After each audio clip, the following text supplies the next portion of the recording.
ಈ ಪ್ರಶ್ನೆ ದೀಪಿಕಾ ಅವರಿಂದ.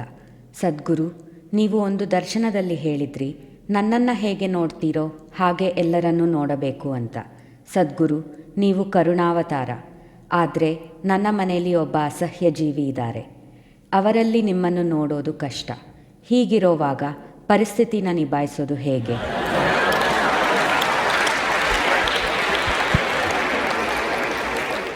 ಮದುವೆಯಾಗಿ ಎಷ್ಟು ವರ್ಷಗಳಲ್ಲಿ ಈ ಬೆಳವಣಿಗೆ ಆಯಿತು?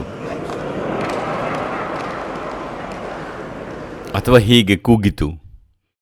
ಅವರು ಒಂದು ಕಾಲದಲ್ಲಿ ಖಂಡಿತ ಅದ್ಭುತವಾದ ರೊಮ್ಯಾಂಟಿಕ್ ವ್ಯಕ್ತಿ ಆಗಿರ್ತಾರೆ. ಮದುವೆಯಾಗಿ ಎಷ್ಟು ವರ್ಷಗಳಲ್ಲಿ ಅವರು ಅಸಹ್ಯ ವ್ಯಕ್ತಿಯಾದರೂ ಗೊತ್ತಿಲ್ಲ. ಅವರನ್ನು ಹಾಗೆ ಆಗಿಸೋದ್ರಲ್ಲಿ ನಿಮ್ಮ ಪಾತ್ರ ಎಷ್ಟು ಅಂತಲೂ ಗೊತ್ತಿಲ್ಲ.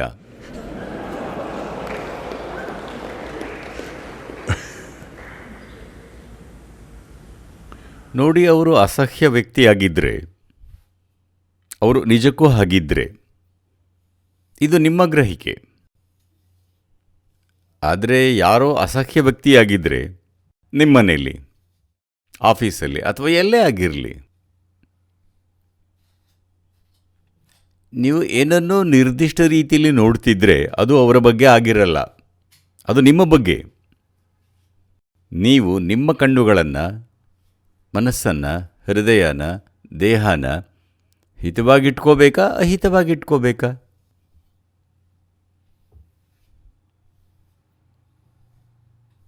ಅದನ್ನು ನಿರ್ಧರಿಸಿಕೊಳ್ಳಿ. ಈಗ ನೀವು ಅವರನ್ನು ನೋಡಿದರೆ ಆ ಅಸಹ್ಯ ವ್ಯಕ್ತಿನೂ ಸದ್ಗುರು ಅಂತಲೇ ನೋಡಿ ಅಂದಿದ್ದು. ನಾನು ನಿಮಗೆ ಅವರ ಬೋಧನೆಗಳನ್ನು ಕೇಳಿ ಅವರಿಂದ ಹೊಸ ಅಭ್ಯಾಸಗಳನ್ನು ಕಲಿಯಿರಿ ಅಂದಿಲ್ಲ. ಇಲ್ಲ, ನಾನು ಹೇಳ್ತಿರೋದು, ನೀವು ನನ್ನನ್ನು ಒಂದು ಮಟ್ಟದ ಗೌರವ, ಭಕ್ತಿ, ಪ್ರೀತಿ, ಆಪ್ಯಾಯತೆಯಿಂದ ನೋಡ್ತಿದ್ರೆ, ಯಾವುದೇ ಭಾವನೆ ಇರಲಿ, ಅದಿದ್ದರೆ ಎಲ್ಲವನ್ನೂ ಹಾಗೆ ನೋಡಿ. ಯಾಕಂದರೆ ನಾನು ಹೇಳ್ತಿರೋದು, ನಿಮಗೆ ದೇಹ, ಮನಸ್ಸು, ಭಾವನೆ ಮತ್ತು ಜೀವಶಕ್ತಿ ಇವೆ. ಈಗ ಭಾವನೆ ಬಗ್ಗೆ ಮಾತಾಡ್ತಿದ್ದೀವಿ. ಜೀವನದ ಒಂದು ಹಂತದಲ್ಲಿ ನಿಮಗೆ ಒಂದು ಮಟ್ಟದ ಭಾವನೆಗಳ ಮಧುರತೆ ಉಂಟಾದರೆ, ನಿಮ್ಮ ಪ್ರೀತಿ, ಭಕ್ತಿ, ಕರುಣೆ ಯಾವುದರಿಂದಲೇ ಆಗಿರಲಿ, ಒಂದು ಮಟ್ಟದ ಮಧುರತೆ ಉಂಟಾದರೆ ಅದು ನಿಮ್ಮ ಜೀವನದ ಅತ್ಯುನ್ನತ ಹಂತ. ನೀವು ಅದರಿಂದ ಕೆಳಗೆ ಬರಬಾರದು. ಅದನ್ನು ಮೀರೋದು ಹೇಗೆ ಅಂತ ನೋಡಬೇಕು. ನಾನು ಹೇಳ್ತಿರೋದು, ಅತ್ಯುನ್ನತವಾದ, ಮಧುರವಾದ ಅಥವಾ ಅದ್ಭುತವಾದ ಭಾವನೆ ಯಾವುದು ಇದೆಯೋ ಅದನ್ನು ಆರಂಭಗೆರೆಯಾಗಿ ಇಟ್ಕೊಳ್ಳಿ. ಕೆಳಗೆ ಯಾಕೆ ಬರ್ತಿದ್ದೀರಿ? ನಿಮಗೆ ಅಂಥ ಭಾವನೆ ಗೊತ್ತಿಲ್ಲದಿದ್ದರೆ ಆಗ ನಾನೇನು ಹೇಳ್ತಿದ್ದೆ? ನೀವು ಹೊಂದಿದ ಅತ್ಯಂತ ಮಧುರ ಭಾವ ಯಾವುದು? ನನ್ನ ಮಗು ಅಂದಿದ್ರೆ ಎಲ್ಲರನ್ನೂ ಹಾಗೆ ನೋಡಿ ಅಂತಿದ್ವಿ. ಒಂದು ಕಾಲದಲ್ಲಿ ಅದನ್ನು ಹೇಳಿದ್ವಿ. ನಂತರ ನಾನು ನೀವು ಇಲ್ಲಿ ಆನಂದದ ಕಣ್ಣೀರನ್ನು ಸುರಿಸ್ತಾ ಪ್ರೀತಿಯಲ್ಲಿ ಕೂತಿರೋದನ್ನು ನೋಡಿದೆ. ಆಗ ಹೇಳಿದೆ, ಎಲ್ಲರನ್ನೂ ಸದ್ಗುರು ಅನ್ನೋ ಥರ ನೋಡಿ ಅಂತ. ಯಾಕಂದರೆ ಇದು ನಿಮ್ಮ ಕಣ್ಣುಗಳನ್ನು, ನಿಮ್ಮ ಮನಸ್ಸನ್ನು, ಹೃದಯನ, ದೇಹವನ್ನು, ನಿಮ್ಮ ಚೇತನವನ್ನೇ ಮಧುರವಾಗಿ, ಅದ್ಭುತವಾಗಿ ಮಾಡುತ್ತೆ. ಇದು ಅವರ ಬಗ್ಗೆ ಅಲ್ಲ. ಅದರಲ್ಲೂ ಅವರು ಸಹಿಸೋಕೆ ಕಷ್ಟವಾಗಿದ್ದರೆ ನಿಮಗೆ ಒಳ್ಳೆ ತರಬೇತಿ ಆಗ್ತಿದೆ. ನೀವು ನರಕಕ್ಕೆ ಹೋದರೂ ಚೆನ್ನಾಗಿರ್ತೀರಿ.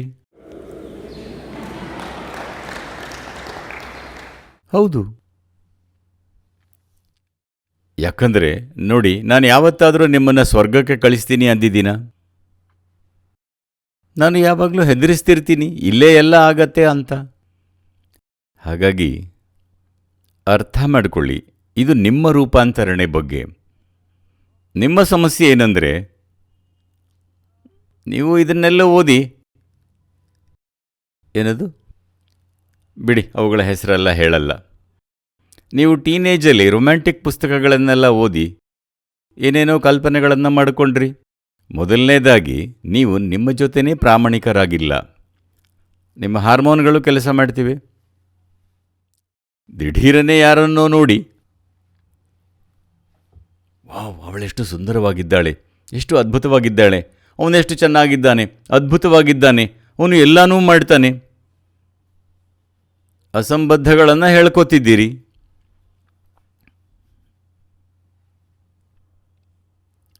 ಇಲ್ಲ, ಅವರೇನೇ ಮಾಡಲಿ, ನೀವು ನಿಮ್ಮನ್ನು ಅದ್ಭುತವಾಗಿಸ್ಕೊಳ್ಳಿ. ಅವರು ಸಹಿಸೋಕ್ಕಾಗದ್ದನ್ನು ಮಾಡ್ತಿದ್ರೂ ಅದ್ಭುತರಾಗಿರ್ತೀರಿ. ಇದು ಬೇರೆ. ಅಸಹ್ಯವಾದದ್ದನ್ನು ಮಾಡ್ತಿದ್ದಾರೆ ಅಂತ ಗೊತ್ತಿದ್ರೂ ಅದ್ಭುತವಾಗಿದ್ದೀರಿ. ಇದು ಉತ್ತಮ. ಅವರು ಅಸಹ್ಯವಾದ್ದನ್ನು ಮಾಡ್ತಿದ್ರೂ ಸುಂದರವಾದ್ದನ್ನು ಮಾಡ್ತಿದ್ದಾರೆ ಅಂತ ಅಂದುಕೊಂಡ್ರೆ ಅದೊಂದು ದೊಡ್ಡ ಮೂರ್ಖತನ. ಒಮ್ಮೆ ಭಾರತೀಯ ಸೇನೆಯಲ್ಲಿ ಇದ್ದ ಒಬ್ಬರು ನನಗೆ ಈ ಕಥೆನ ಹೇಳಿದರು. ಯಾಕಂದರೂ ನಮಗೂ ಇದೇ ಥರದ ಪರಿಸ್ಥಿತಿ ಎದುರಾಗಿತ್ತು. ಆಗ ಅವರು ಇದನ್ನು ವಿವರಿಸ್ತಿದ್ರು. ಭಾರತದ ಈಶಾನ್ಯ ಭಾಗದಲ್ಲಿ ಪೋಸ್ಟಿಂಗ್ಸ್ ಆಗಿತ್ತು. ಆ ಪ್ರದೇಶದಲ್ಲಿ ಆನೆಗಳ ಸಂಖ್ಯೆ ತುಂಬಾ ಇತ್ತು. ಇವರು ಒಂದು ಸೇನಾದಳದ ಲೀಡರ್ ಆಗಿದ್ದರು. ಒಮ್ಮೆ 18-20 ಜನರ ಗುಂಪನ್ನು ಕರ್ಕೊಂಡು ಕಾಡಲ್ಲಿ ಹೋಗ್ತಾ ಇದ್ದರು. ಅಲ್ಲೊಂದು ದೊಡ್ಡ ಆನೆ ಬಂತು. ಎಲ್ಲರೂ ಹಿಂದೆ ಸರಿದ್ರು. ಎಲ್ಲರ ಹತ್ರನೂ ಗನ್ನುಗಳಿದ್ವು, ಆಧುನಿಕ ಶಸ್ತ್ರಗಳು. ಇದು ದಂಗೆಕೋರರ ವಿರುದ್ಧ ಹೋರಾಡೋ ಸೇನಾದಳವಾಗಿತ್ತು. ಹಾಗಾಗಿ ಎಲ್ಲ ಥರದ ಶಸ್ತ್ರಗಳಿದ್ವು. ಅವರು ಆನೆನ 100-200 ಮೀಟರ್ ದೂರದಲ್ಲಿ ನಿಂತು ಹೊಡೆದು ಹಾಕಬಹುದಿತ್ತು. ಆದರೆ ಹಿಂದೆ ಸರಿದ್ರು. ಯಾಕಂದರೆ ಅವರು ಅಲ್ಲಿಗೆ ಹೋಗಿದ್ದು ಆ ಕೆಲಸಕ್ಕಲ್ಲ. ಇದನ್ನು ಯಾಕೆ ಹೇಳಿದರು ಅಂದರೆ, ಅದರಲ್ಲಿ ದಕ್ಷಿಣ ಭಾರತದ ವ್ಯಕ್ತಿಯೊಬ್ಬನಿಗೆ ಈ ರೀತಿ ಒಂದು ಘಟನೆ ಆಯಿತು. ಒಬ್ಬ ತಮಿಳಿನವನು ಆ ಸೇನಾದಳದಲ್ಲಿ ಸಾರ್ಜೆಂಟ್ ಅಥವಾ ಹವಾಲ್ದಾರ್ ಆಗಿದ್ದ. ಅವನು ಎಲ್ಲ ಗನ್ ಕೆಳಗಿಟ್ಟು ಹೇಳಿದ, ಗಣಪತಿ ಬಂದಿದ್ದಾನೆ, ಗಣೇಶ ಗಣೇಶ ಅಂತ ಮಂತ್ರ ಹೇಳೋಕ್ಕೆ ಶುರು ಮಾಡಿದ. ಅವನಿಗೆ ಗಣಪತಿ ಮಂತ್ರ ಗೊತ್ತಿತ್ತು. ಅದನ್ನು ಹೇಳೋಕ್ಕೆ ಶುರು ಮಾಡಿದ. ಓಡಿ ಹೋಗಿ ಆ ಆನೆ ಎದುರು 50 ಅಡಿ ದೂರದಲ್ಲಿ ನೆಲದ ಮೇಲೆ ಮಂಡಿಯೂರಿ ಕೂತು ಜೋರಾಗಿ ಮಂತ್ರ ಹೇಳೋದಕ್ಕೆ ಶುರು ಮಾಡಿದ. ಆನೆ ಹೀಗೆ ನೋಡ್ತು. ಯಾರಿವನು ಮೂರ್ಖ ಅಂತ. ತನಗೆ ಇಷ್ಟ ಇಲ್ಲದ ಏನೇನೋ ಹೆಸರು ಹೇಳ್ತಿದ್ದಾನಲ್ಲ ಅಂತ. ಉಳಿದವರೆಲ್ಲ ಏನೋ ಪವಾಡ ನಡೀತಿರೋ ಹಾಗೆ ನೋಡ್ತಿದ್ರು. ಆ ಆನೆ ನಿಂತಿದೆ, ಇವನು ಅದರ ಮುಂದೆ ಮಂಡಿಯೂರಿ ಮಂತ್ರ ಹೇಳ್ತಿದ್ದಾನೆ. ಆ ಆನೆ 2 ಸೆಕೆಂಡಲ್ಲಿ ಅಥವಾ ಬಹುಶಃ 5 ಸೆಕೆಂಡಲ್ಲಿ ಮುನ್ನುಗ್ಗಿ ಬಂದು ಅವನ ಮೇಲೆ ದಾಳಿ ಮಾಡಿ ತುಳಿದು ಜಜ್ಜಿ ಹಾಕಿ ಅಲ್ಲಿಂದ ಹೊರಟು ಹೋಯಿತು. ಇವರೆಲ್ಲ ಗಾಬರಿಗೊಂಡು ಅದು ಅವನನ್ನು ಜಜ್ಜಿ ಹಾಕೋದನ್ನ ನೋಡಿದ್ರು. ಕೆಲವರು ತಮ್ಮ ಗನ್ ತೆಗೆದರು. ಆದರೆ ನಾನು ಹೇಳಿದ ಆ ವ್ಯಕ್ತಿ, ಆ ಲೀಡರ್, ಸುಮ್ಮನಿರೋಕೆ ಹೇಳಿದರು. ಯಾಕಂದರೆ ಅವನು ಸತ್ತು ಹೋಗಿದ್ದ. ಒಂದೇ ಏಟಿಗೆ ಆ ವ್ಯಕ್ತಿ ಸತ್ತಾಗಿತ್ತು. ಇದನ್ನು ಯಾಕೆ ಹೇಳ್ತಿದ್ದೀನಿ ಅಂದರೆ, ಈಗ ನೀವು ಅದನ್ನು ದೇವರು ಅಂತ ಕರೆದ ಕೂಡಲೇ ಕಾಡಾನೆ ನಿಮಗೆ ಹಿತವಾದ ಸಂಗತಿಗಳನ್ನು ಮಾಡಲ್ಲ. ನೀವು ಗಣಪತಿ ಅಂದು ಪೂಜೆ ಮಾಡೋಕೆ ನೋಡಿದರೆ ಅದು ಏನೋ ಮಾಡಲ್ಲ. ಅದು ತನಗೇನು ಬೇಕೋ ಅದನ್ನೇ ಮಾಡುತ್ತೆ. ಅದೇ ರೀತಿ ನಿಮ್ಮನೇಲಿರೋ ಜೀವಿನೂ.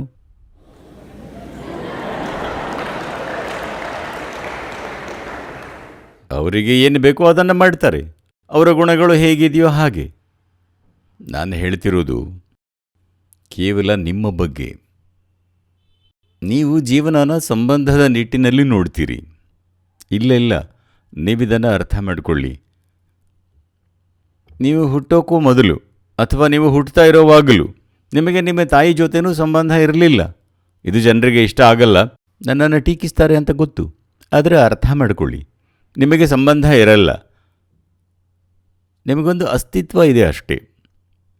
ಸಂಬಂಧ ಉಂಟಾಗೋದು ನಿಮ್ಮ ಅಗತ್ಯಗಳಿಂದ. ಅವಳನ್ನು ಆಹಾರವಾಗಿ ನೋಡಿದ್ರಿ, ಹತ್ತಿರ ಹೋದ್ರಿ, ಅವಳನ್ನು ನಿಮ್ಮ ಹೊಟ್ಟೆಪಾಡಿನ ಆಧಾರವಾಗಿ ನೋಡಿದ್ರಿ, ಅದನ್ನು ಬೇಗ ಗುರುತಿಸಿದ್ರಿ, ಸರಿನಾ? ಒಂದು ಮಗು ಹುಟ್ಟಿದ ಕೂಡಲೇ ಅದನ್ನು ಬೇರೆ ವ್ಯಕ್ತಿ ಅಥವಾ ಮಹಿಳೆಗೆ ಕೊಡಿ, ಅವಳು ಅದರ ಅಗತ್ಯಗಳನ್ನೆಲ್ಲ ನೋಡಿಕೊಳ್ಳಿ, ಮಗು ತಕ್ಷಣ ಅವರ ಜೊತೆ ಹೋಗುತ್ತೆ. ಈ ಇಡೀ ಕಲ್ಪನೆ, ನೀವು ತಾಯಿ ಜನ್ಮ ಕೊಟ್ರಿ ಅದಕ್ಕೆ ನಿಮ್ಮ ಹತ್ರ ಬರುತ್ತೆ ಅಂತೆಲ್ಲ ಅಂದ್ಕೊಳ್ಳೋದು ಇಲ್ಲ. ಅಗತ್ಯಗಳಿಂದಾಗಿ ನೀವು ಸಂಬಂಧ ಬೆಳೆಸ್ತೀರಿ. ಇಲ್ಲದಿದ್ದರೆ ಬರೀ ಅಸ್ತಿತ್ವ ಅಷ್ಟೇ. ಈ ಅಸ್ತಿತ್ವ ಪ್ರಜ್ಞಾಪೂರ್ವಕವಾಗಬಹುದು ಅಥವಾ ಒಂದು ಅಮೋಘವಾದ ಉಪಸ್ಥಿತಿಯಲ್ಲಿ ಇದ್ದು ಅದಕ್ಕೆ ಲಭ್ಯವಾಗೋ ಹಾಗೆ ಆಗಬಹುದು. ಅಥವಾ ಸುಮ್ಮನೆ ಬರೀ ಈ ಸರ್ಕಸ್ ಮಾಡ್ತಾ ಹೋಗಬಹುದು. ಮೊದಲು ಅಮ್ಮನೇ ಎಲ್ಲ ಆಗಿದ್ಲು, ಅವಳು ತುಂಬ ಅದ್ಭುತವಾಗಿದ್ಲು, ಆಮೇಲೆ ನೀವು ದೊಡ್ಡವರಾದ್ರಿ, ಒಬ್ಬ ಹುಡುಗನನ್ನು ನೋಡಿದ್ರಿ, ಜಗತ್ತಲ್ಲಿ ಅವನೇ ಅದ್ಭುತ ವ್ಯಕ್ತಿ ಅನ್ನಿಸ್ದ. ನಿಮ್ಮಮ್ಮ ಅಡ್ಡ ಬಂದರು, ಈಗ ಅವಳನ್ನು ದ್ವೇಷಿಸೋಕೆ ಶುರು ಮಾಡಿದ್ರಿ. ಹಲೋ, ಹುಡುಗ ಬಂದ, ಅವನು ಅದ್ಭುತವಾಗಿದ್ದ, ಆಮೇಲೆ ಅಸಹ್ಯ ವ್ಯಕ್ತಿ ಆದ. ಅಥವಾ ಹಾಗೆ ಅಂದ್ಕೊಂಡ್ರಿ, ಅವನು ಅತ್ಯಂತ ಕೆಟ್ಟ ವ್ಯಕ್ತಿ ಅಂತ ಅಂದ್ಕೋತೀರಿ. ಇದು ಹೀಗೆ ಸಾಗತ್ತೆ, ಅರ್ಥ ಮಾಡ್ಕೊಳ್ಳಿ. ಅದ್ಭುತ ಅಸಹ್ಯ ಎರಡನ್ನೂ ನೀವು ಮಾಡ್ಕೋತಿದ್ದೀರಿ. ಅದನ್ನು ಮಾಡ್ಕೊಳ್ಳೋಕೆ ನಾನು ಹೇಳ್ತಿಲ್ಲ. ಈ ವ್ಯಕ್ತಿ ಏನೇ ಮಾಡ್ತಿದ್ರೂ ಅದು ಅದ್ಭುತ ಅಂತ ಅಂದ್ಕೊಳ್ಳೋಕೆ ನಾನು ಹೇಳ್ತಿಲ್ಲ. ಹಾಗಿರೋದು ದೊಡ್ಡ ಮೂರ್ಖತನ. ಇದೇನೆಂದರೆ, ನೀವು ಎಲ್ಲವನ್ನೂ ನೀವು ಹೊಂದಿದ ಅತ್ಯುನ್ನತ ಅನುಭವ ಯಾವುದೇ ಇರಲಿ ಅದನ್ನು ಆರಂಭಕೆರೆಯಾಗಿ ಮಾಡಿಕೊಳ್ಳಿ. ಇದು ಬೆಳವಣಿಗೆ. ಹಾವು ಏಣಿ ಆಟ ಆಡಿದ್ದೀರಾ?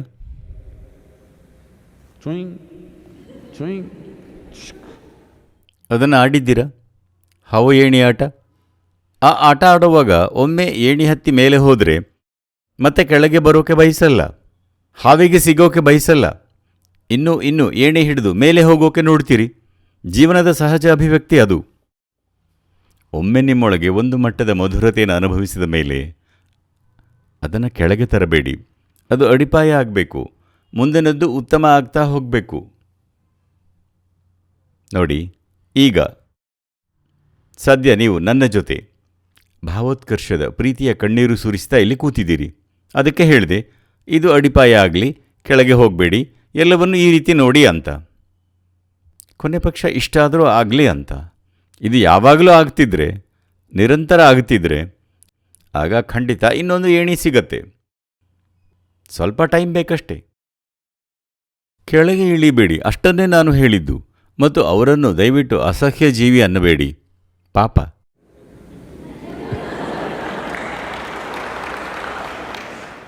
ಒಮ್ಮೆ ಹೀಗಾಯಿತು. ಹೇಳಿದ್ದೀನಿ ಅನ್ಸತ್ತೆ, ಬಹುಶಃ ಇತ್ತೀಚೆಗೆ ಎಲ್ಲೋ ಹೇಳಿದ್ದೆ ಅನ್ಸತ್ತೆ, ನೆನಪಾಗ್ತಿಲ್ಲ. ಇರಲಿ, ಮತ್ತೊಮ್ಮೆ ಹೇಳ್ತೀನಿ. ತನ್ನ ಹೆಂಡತಿಗೆ ಯಾರ ಜೊತೆನೋ ಸಂಬಂಧ ಇದೆ ಅನ್ನಿಸಿ ಶಂಕರನ್ ಪಿಳ್ಳೆ ಡಿಟೆಕ್ಟಿವ್ ಇಟ್ಟ. ಫಾಸ್ಟಾಗಿ ಹೇಳ್ತಿದ್ದೀನಿ ನಿಮಗೆ ನೆನಪಿಸೋಕೆ. ನನಗೆ ಅವಳ ವಿರುದ್ಧ ಸಾಕ್ಷಿ ಬೇಕು ಅಂದ. ಹಾಗಾಗಿ ಡಿಟೆಕ್ಟಿವ್ ಅವಳ ಮನೆ ಹೊರಗೆ ಕಾದ. ಅವಳು ಹೊರಗೆ ಹೊರಟಾಗ ಅವಳನ್ನು ಫಾಲೋ ಮಾಡಿದ. ಅವಳು ಅಲ್ಲೊಂದು ಪಾರ್ಕಿಗೆ ಹೋದಳು. ಅಲ್ಲಿ ಬೆಂಚ್ ಮೇಲೆ ಒಬ್ಬ ಕೂತಿದ್ದ. ಪರಸ್ಪರರನ್ನು ನೋಡಿದ ಕೂಡಲೇ ಇಬ್ಬರೂ ಓಡೋಡಿ ಬಂದು ಅಪ್ಪಿಕೊಂಡ್ರು. ಕೈ ಹಿಡ್ಕೊಂಡು ಕೂತು ಇಬ್ಬರೂ ನಗ್ನಗ್ತಾ ಖುಷಿಯಿಂದ ಮಾತಾಡಿದರು. ಅವನು ಎಲ್ಲ ವಿಡಿಯೋ ಮಾಡಿಕೊಂಡು ಕೆಲವೇ ಗಂಟೆಯಲ್ಲಿ ಶಂಕರನ್ ಪಿಳ್ಳೈ ಆಫೀಸಿಗೆ ಬಂದು, ಒಂದೇ ದಿನದಲ್ಲಿ ನನಗೆ ಎಲ್ಲ ಸಾಕ್ಷಿ ಸಿಕ್ತು, ಕೆಲಸ ಆಯಿತು, ಸಾಕ್ಷಿ ಸಿಕ್ಕಿದೆ, ಈ ವಿಡಿಯೋ ನೋಡಿ ಅಂದ. ಶಂಕರನ್ ಪಿಳ್ಳೈ ಅದನ್ನು ನೋಡಿ, ಇಲ್ಲ, ನನಗೆ ನಂಬೋಕೆ ಆಗ್ತಿಲ್ಲ, ಇಲ್ಲ, ಸಾಧ್ಯನೇ ಇಲ್ಲ, ನಂಬೋಕ್ಕಾಗ್ತಿಲ್ಲ ಅಂದ. ಯಾಕೆ ನಂಬೋಕ್ಕಾಗ್ತಿಲ್ಲ? ಇದು ಸುಳ್ಳು ಸಾಕ್ಷಿ ಅಲ್ಲ, ಈಗಷ್ಟೇ ತೆಗೆದ ವಿಡಿಯೋ ಅಂದ. ಅವನದಕ್ಕೆ, ಅದಲ್ವೋ ಮೂರ್ಖ, ಅವಳು ಇಷ್ಟು ಮೋಜಿನ ವ್ಯಕ್ತಿ ಅಂತ ನಂಬೋಕ್ಕಾಗ್ತಿಲ್ಲ ಅಂದ.